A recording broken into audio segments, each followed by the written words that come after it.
Have you ever stared at your phone, wishing you could just dial up to heaven? Imagine if it were that easy. Punch in a few numbers and boom, you're connected to the divine. Well, today we're going to explore something even better than a heavenly hotline. We're diving into a spiritual idea that might just change the way you think about your connection with the higher powers. Stick around, because by the end of this video, you might just discover your own personal number to heaven. Now, before you start scrolling through your contacts list looking for heaven, let's clear something up. We're not talking about an actual phone number here. Sorry to disappoint, but you can't just call up and order a slice of cloud pizza with a side of angel wings. What we're really diving into are spiritual practices. Think of them as your personal code to unlock a deeper connection with the divine. You see, throughout history, people have been searching for ways to feel closer to heaven, whatever that means to them. Some climb mountains, others spend years in meditation, and some even try to build towers to reach the sky. But what if I told you that the key to heaven isn't about physical distance at all? It's about how we live our lives and the choices we make every single day. In different beliefs around the world, the idea of heaven takes on many forms. For some, it's a physical place with pearly gates and streets of gold. For others, it's a state of perfect peace and happiness.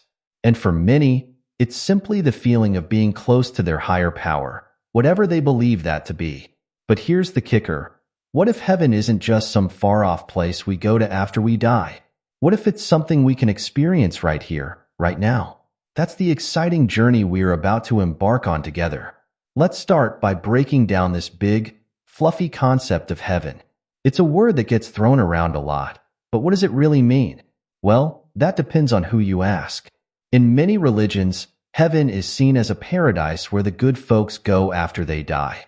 It's often described as a place of eternal happiness, where all your worries melt away and you get to hang out with your loved ones and maybe a few celestial beings forever. Sounds pretty sweet, right? But heaven isn't always about the afterlife. In some beliefs, it's more of a state of mind or a level of existence that we can reach while we're still alive and kicking. It's about finding perfect peace, understanding the mysteries of the universe, or becoming one with a higher power. Here's where it gets really interesting. What if heaven isn't a place at all? What if it's more like a feeling or a way of being?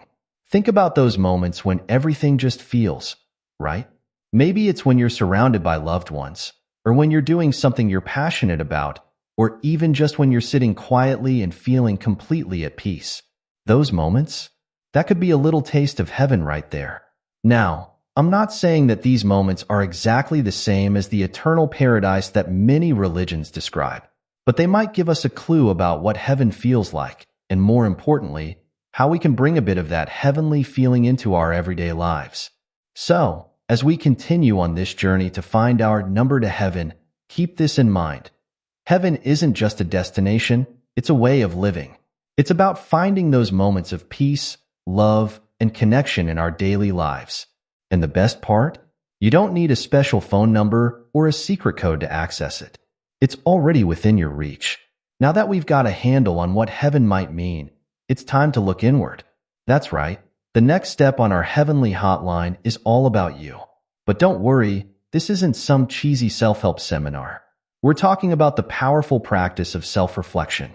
So, what exactly is self-reflection? Well, it's pretty much what it sounds like, taking a good, honest look at yourself. It's like being your own personal detective, but instead of solving crimes, you're unraveling the mysteries of your own thoughts, feelings, and actions. Why is this important in our quest for a heavenly connection? Well, think about it this way. How can you hope to connect with something greater than yourself if you don't even know who you are?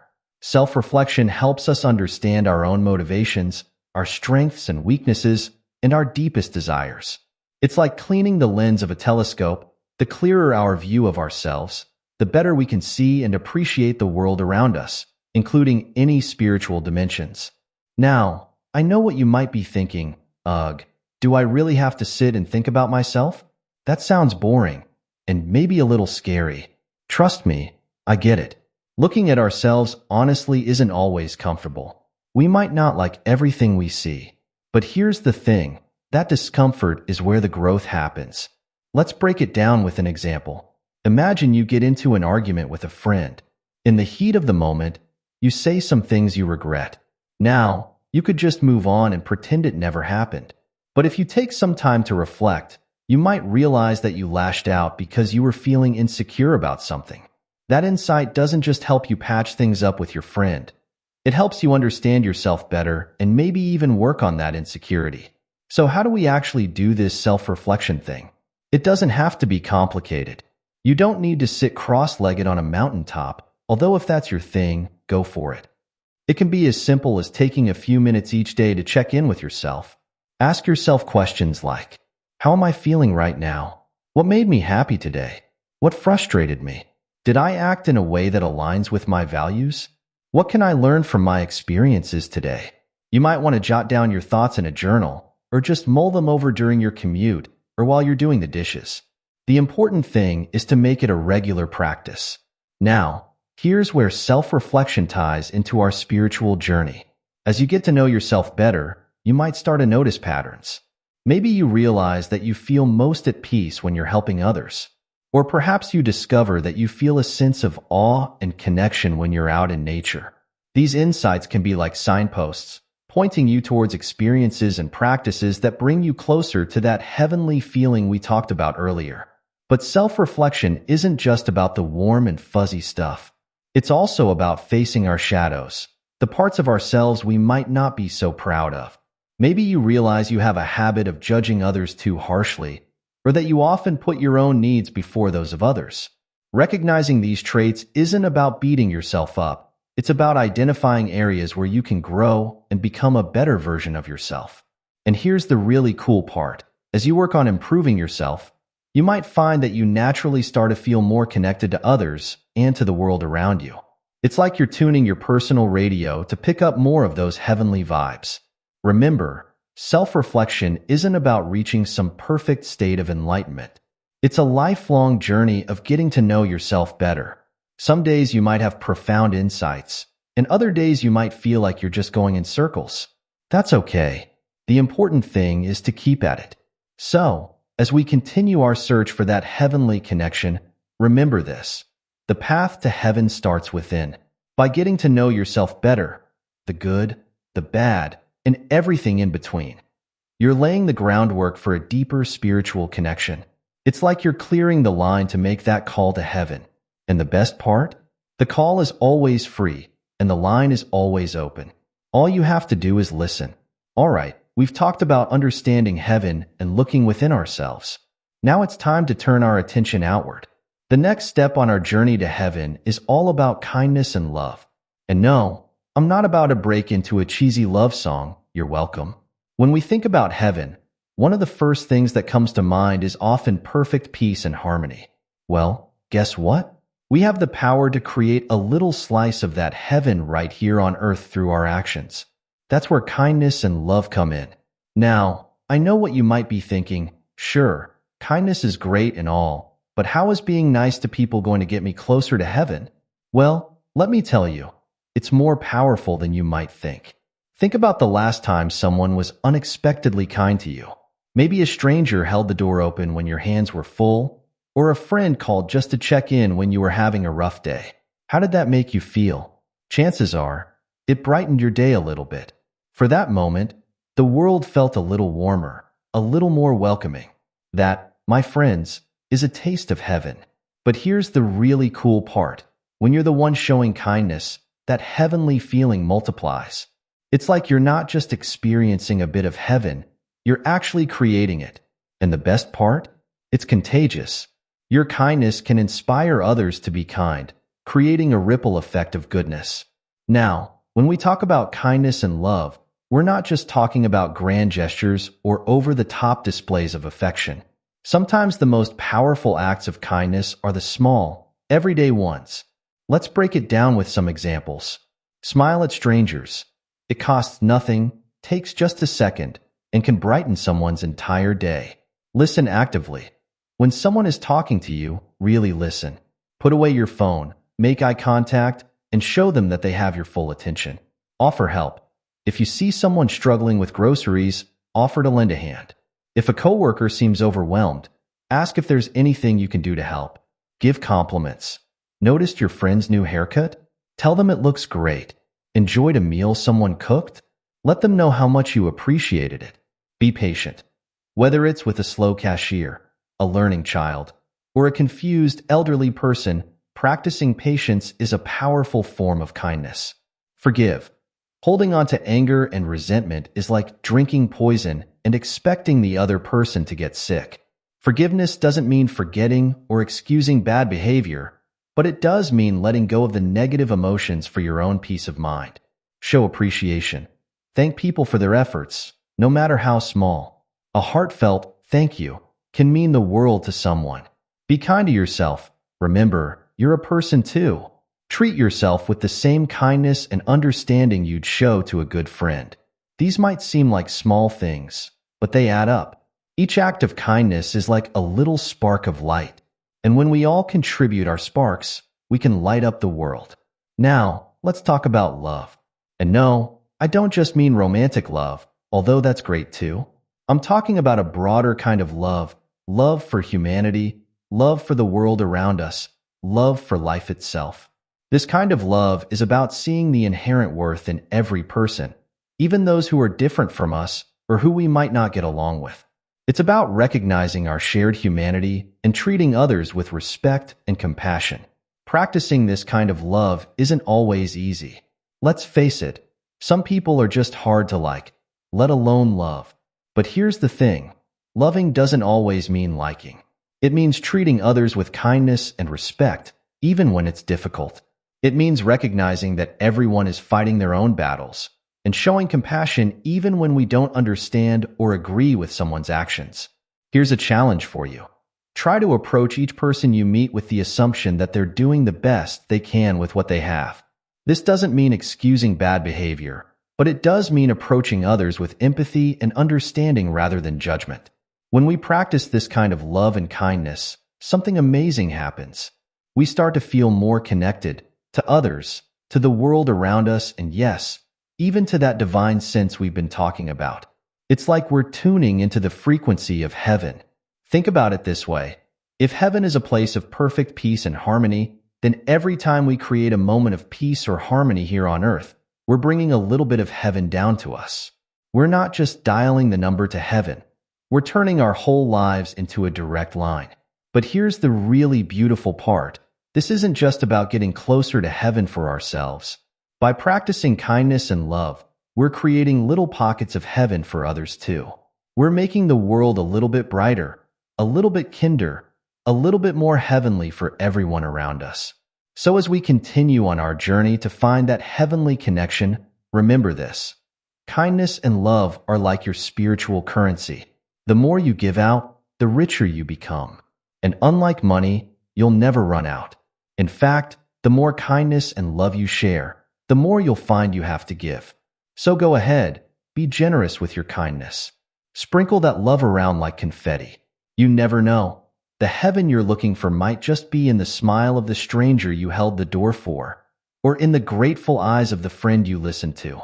And bit by bit, act by act, you'll be bringing heaven a little closer to earth. Let's talk about something that can really change your life: gratitude. Now, I know what you might be thinking. Gratitude? Isn't that just saying thank you when someone holds the door open? Well, it's that, but it's also so much more. Gratitude is like a superpower that can transform how you see the world and bring you closer to that heavenly feeling we're after. So, what exactly is gratitude? Simply put, it's the practice of recognizing and appreciating the good things in your life. It's about focusing on what you have rather than what you lack. And let me tell you, this simple shift in perspective can work wonders. Think about it this way. Have you ever had a day where everything seems to go wrong? Your alarm doesn't go off, you spill coffee on your shirt, you get stuck in traffic. On days like that, it's easy to feel like the whole world is against you. But what if, instead of focusing on all those annoyances, you took a moment to appreciate the good things? Maybe you're grateful for the comfortable bed you woke up in, or the fact that you have a job to go to, or the music that made your time in traffic a little more bearable. When we practice gratitude, we're training our brains to notice the positive things in our lives. It's like tuning a radio. The more we focus on the good stuff, the clearer that signal becomes. And here's the cool part: the more we practice gratitude, the more we find to be grateful for. It's like our brains develop a grateful muscle that gets stronger with use. Now, you might be wondering, what does this have to do with finding a connection to heaven?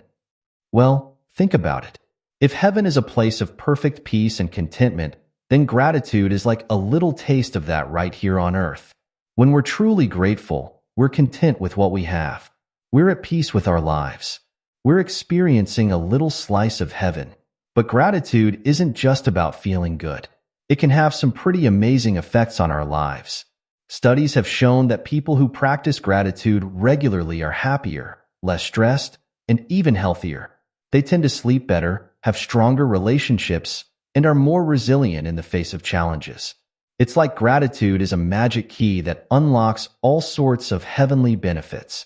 So how can we cultivate more gratitude in our lives? Here are a few simple practices you can try. Keep a gratitude journal. Each day, write down 3 things you're grateful for. They don't have to be big things. Maybe you're grateful for your morning coffee, or the way the sunlight streams through your window, or the text from a friend that made you smile. Practice mindful appreciation. Throughout your day, try to pause and really appreciate the good things as they happen. Feel the warmth of the sun on your face. Savor the taste of your food. Really listen to the laughter of your loved ones. Express your gratitude to others. When someone does something you appreciate, let them know. Not only will it make them feel good, but it'll reinforce your own feelings of gratitude. Try a gratitude meditation. Take a few minutes each day to sit quietly and reflect on the things you're thankful for. Really let yourself feel the warmth of that gratitude in your body. Turn negatives into positives. When something bad happens, try to find something to be grateful for in the situation. Maybe that flat tire made you slow down and appreciate the beauty around you. Or maybe that argument with a friend helped you understand each other better. Remember, gratitude is like any other skill. It gets easier with practice.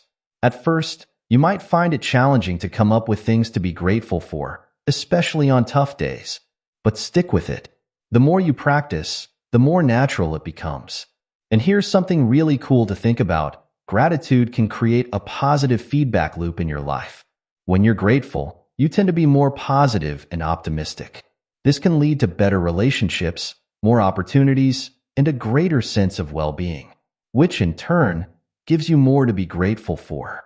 It's like you're creating your own little piece of heaven right here on earth. So as we continue our journey towards that heavenly connection, let's make gratitude a key part of our spiritual toolkit. It's like we're sending a thank you note to the universe, acknowledging all the good things in our lives. And who knows, maybe that's exactly the kind of message that gets heaven's attention. Now, let's dive into something that's been a part of spiritual practices for thousands of years: meditation and prayer. Don't worry, we're not going to get all preachy here. Whether you're religious, spiritual, or none of the above, these practices can be powerful tools in our quest for a heavenly connection. Let's start with meditation. Now, when you hear meditation, you might picture monks sitting cross-legged on a mountaintop, completely zoned out. But meditation doesn't have to be that intense or complicated. At its core, meditation is simply the practice of focusing your mind and becoming more aware of the present moment. Think of meditation as a gym workout for your mind. Just like exercise helps keep your body healthy and strong, meditation helps keep your mind clear and focused. It's like hitting the pause button on the constant chatter in your head, giving yourself a moment of peace and quiet. There are many different types of meditation, but one of the simplest is mindfulness meditation. Here's how it works. Find a quiet, comfortable place to sit. Close your eyes and take a few deep breaths. Focus your attention on your breath. Notice how it feels as you inhale and exhale. When your mind wanders, and it will, that's totally normal. Gently bring your attention back to your breath. That's it. Start with just a few minutes a day and gradually increase the time as you get more comfortable with the practice. Now, you might be thinking, okay, but how does sitting and breathing bring me closer to heaven? Well, here's the thing. Meditation helps calm the constant noise in our minds, allowing us to tap into something deeper. It's like clearing static from a radio signal. Suddenly, we can hear the music more clearly. Many people report feeling a sense of peace, clarity, or even a connection to something greater than themselves during meditation. It's like creating a quiet space where you can listen for that heavenly whisper we've been talking about. Now, let's talk about prayer. Prayer is often associated with specific religions, but at its core, it's simply a way of communicating with a higher power or the universe. It's like picking up a spiritual phone and dialing that number to heaven. Prayer can take many forms. It might be reciting traditional prayers, having a conversation with God or the universe, or simply expressing gratitude and hopes. The key is that it comes from your heart. Here's the cool thing about prayer. It's not just about asking for things. Sure, we might pray for help or guidance when we're struggling, but prayer can also be a way of expressing thanks, offering love, or simply feeling connected to something greater than ourselves. If you're not religious or aren't comfortable with the idea of praying to a specific deity, you can still practice a form of prayer. Try this. Find a quiet moment in your day. Close your eyes and take a few deep breaths. Think about the things you're grateful for, the hopes you have, or the love you feel for others. Imagine sending these thoughts and feelings out into the universe. This practice can help you feel more connected and centered, regardless of your beliefs. Now, here's where meditation and prayer can work together beautifully.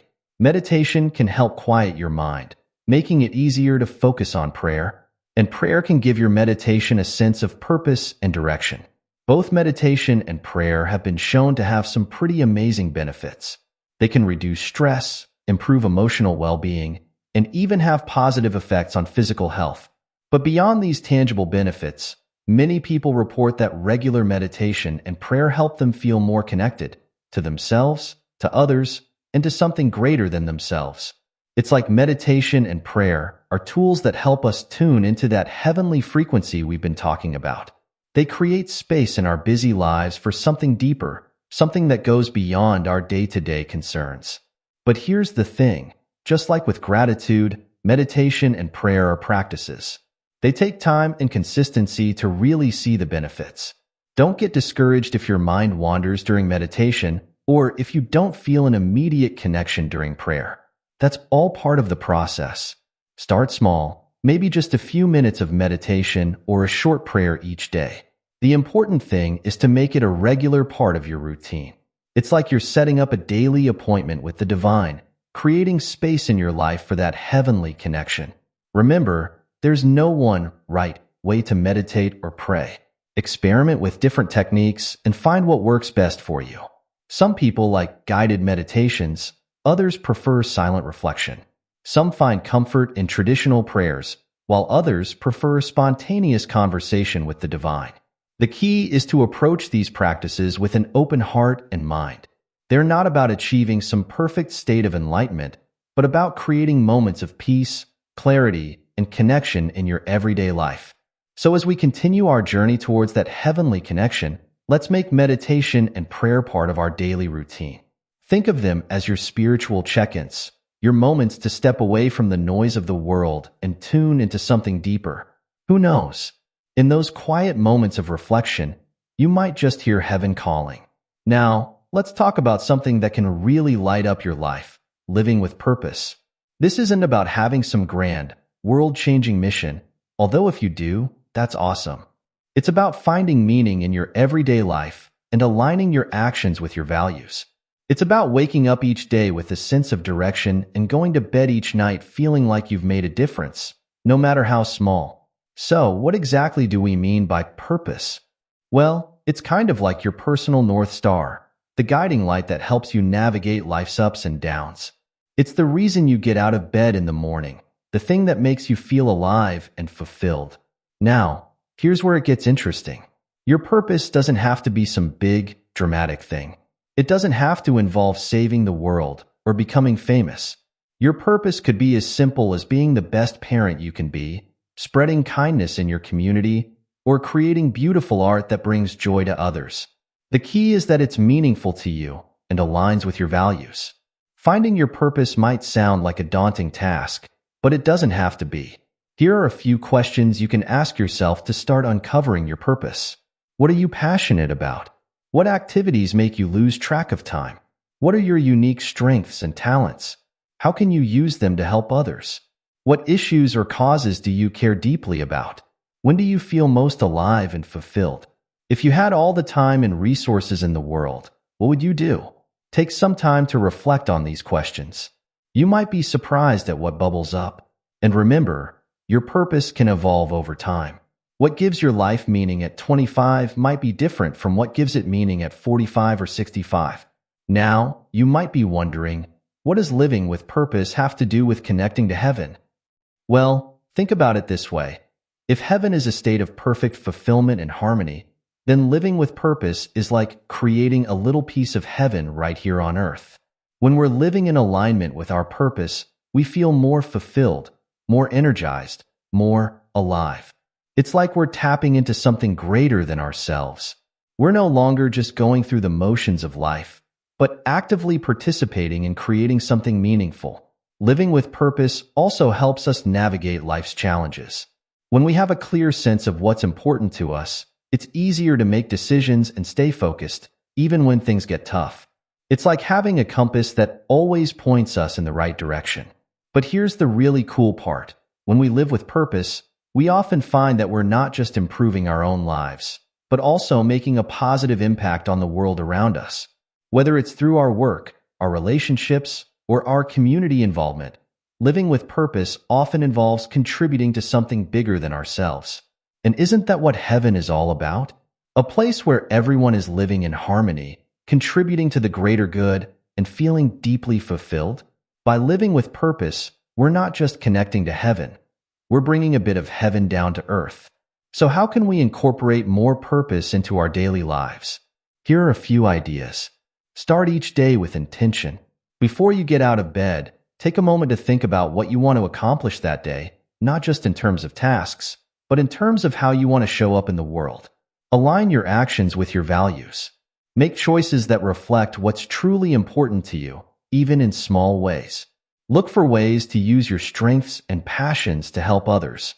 This could be through your work, volunteering, or even just in your everyday interactions.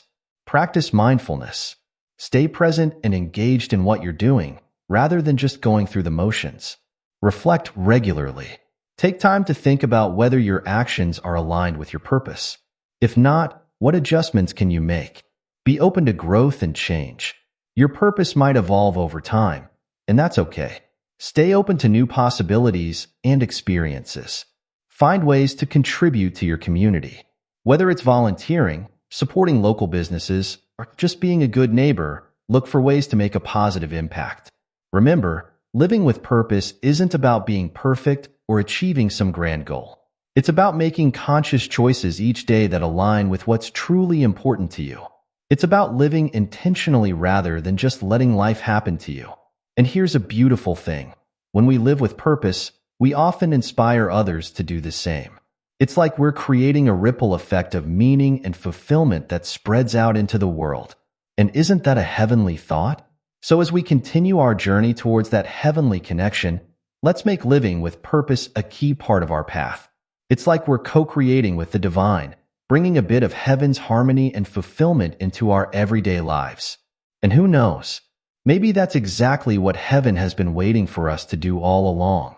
Now that we've explored all these steps on our journey to find that heavenly connection, let's take a moment to bring it all together.